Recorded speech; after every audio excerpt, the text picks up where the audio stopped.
The Desert Style, Secrets of the Namibian Fairy Circles. Introduction, The Book of the Burning Sands. Imagine you are soaring high above the oldest desert on Earth. Below you, the Namib Desert stretches out in a sea of burnt orange dunes and scorched gravel plains. It is a landscape that feels like it has forgotten the concept of life. But as the sun begins to dip toward the Atlantic, casting long, dramatic shadows across the sand, a pattern emerges. It isn't a random scattering of rocks.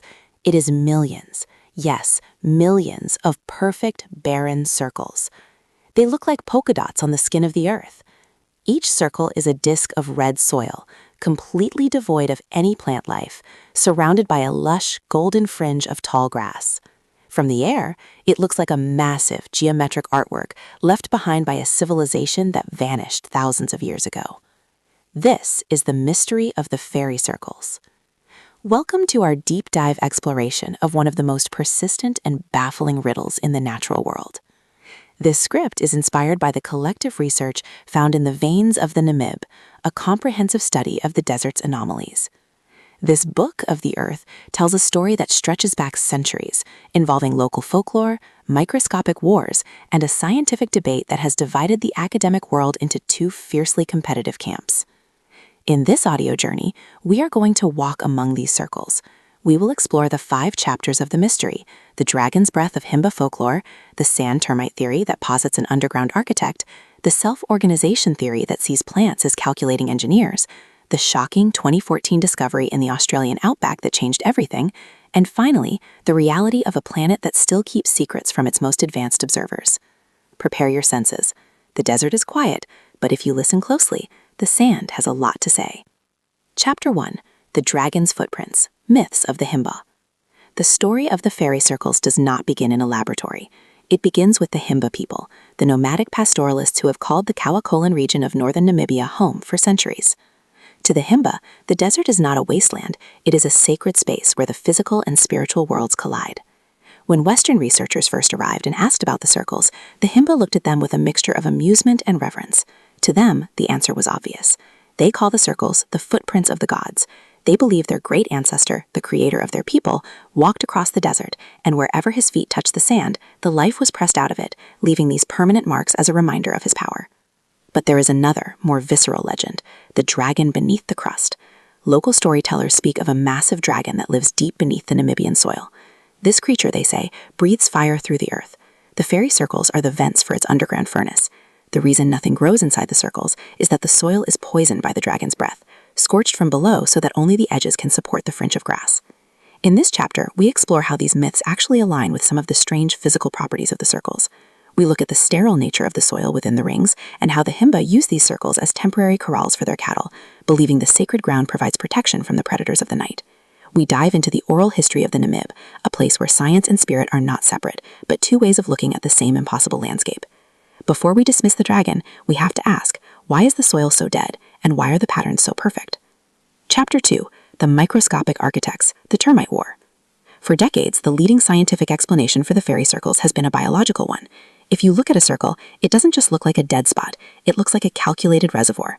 In 2013, a biologist named Norbert Jurgens proposed a theory that turned the sand termite, Psamathermus aliceris, into the world's most impressive civil engineer.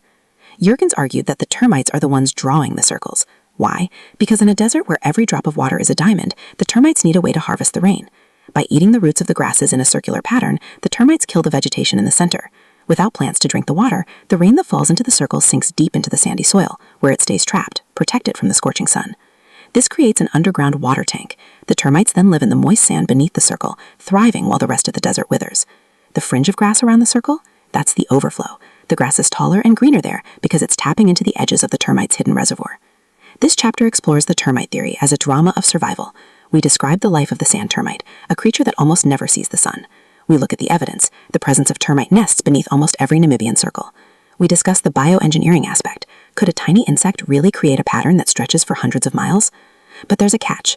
Critics of this theory ask a devastating question. If termites are the cause, why do the circles follow such a perfect geometric hexagonal pattern? Termites are efficient, but they aren't known for their love of Euclidean geometry.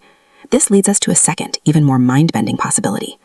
Chapter 3. The Calculation of the Blades, Self-Organization. Enter the vegetation competition theory. This isn't a story of insects, it is a story of intelligent plants. In this chapter, we explore the work of Stefan Getzen and other ecologists who believe the fairy circles are a prime example of self-organization. This is a phenomenon seen throughout nature, from the stripes on a zebra to the ripples in a sand dune. It happens when a system is under extreme stress, and the individual parts start to cooperate to save the whole. In the Namib, the stress is water. The plants are in a constant, high-stakes battle for moisture. According to this theory, the grass realizes that if it grows everywhere, everyone will die. So the plants organize themselves into a pattern. They create the barren circles as catchment areas. The bare soil acts as a funnel, gathering the rare rainfall and directing it toward the roots of the grass at the edges. It is a collective intelligence. The grass at the fringe is the strong vegetation that supports the rest of the ecosystem. By creating a gap, they ensure that the water isn't wasted on weak, struggling plants. The hexagonal pattern, the most efficient way to pack shapes together, is the natural result of this competition. It is the same reason honeycombs are hexagonal. It is the math of survival. We dive into the Turing patterns, named after the legendary mathematician Alan Turing, who first theorized how these biological patterns form. We look at the water modeling experiments that show how plants can actually move through the soil, tilting their roots toward the center of the circles. Is the desert a thinking machine? Are we looking at a giant green brain made of grass? Chapter 4. The Australian Shock, a Global Phenomenon. For over a century, scientists believed fairy circles were a unique Namibian anomaly. It was our mystery. But in 2014, a set of satellite images from the Western Australian outback changed the game forever. Near the town of Newman, researchers found millions of perfect fairy circles, identical in shape and pattern to the ones in Namibia. This was a scientific earthquake. Why? Because the Australian circles had no sand termites. This chapter explores the Australian connection. If the termite theory was correct, the Australian circles shouldn't exist. Their presence in the outback, thousands of miles away in a completely different climate, provided massive support for the self-organization theory. It proved that the circles aren't about a specific insect, they are about a specific condition: extreme water scarcity. We look at the differences between the two deserts. In Australia, the soil is different, the grass species are different, yet the circles are identical. We explore how this discovery forced the termite camp and the plant competition camp to face off in a series of heated debates that are still ongoing in the world's top scientific journals. The Australian circles gave us a control group for the experiment of the Earth. They showed us that the fairy circles are a global backup plan for life in the face of a changing climate. Chapter 5. The Eternal Breath, Why the Mystery Persists. In our final chapter, we pull back to look at the big picture. Why do we care so much about circles in the sand? The fairy circles are more than just a curiosity, they are an early warning system for the planet. As the world grows hotter and drier, dry land ecosystems are expanding. The fairy circles show us how life reacts when it is pushed to the absolute edge.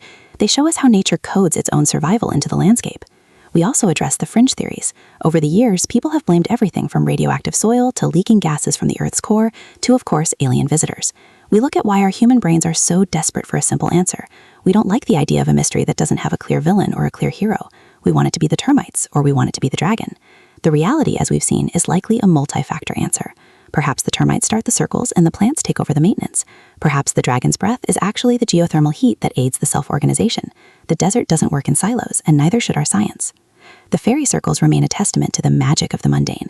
They are just grass and sand, yet they represent a level of complexity that we are still struggling to map with our most powerful computers. As long as the sun rises over the Namib and the rain refuses to fall, the circles will remain, a silent geometric prayer for life in the heart of the fire. Outro, the silent dial.